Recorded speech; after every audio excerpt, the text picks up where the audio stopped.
Welcome, here I've got Motorola Moto G5S Plus and I'm gonna show you how to turn on and off the camera mirror effect at this device. So let's start by tapping on the camera button to open it, and for now we are in the standard photo mode. Here let's just slide to the left to get access to more options about the camera we can manage, and let's move to the right corner to this button, the second from the right. By tapping on it, we can open the advanced camera settings.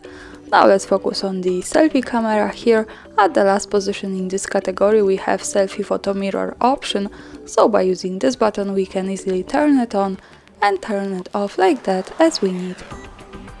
And that's all, thanks for watching, subscribe our channel and leave the thumbs up.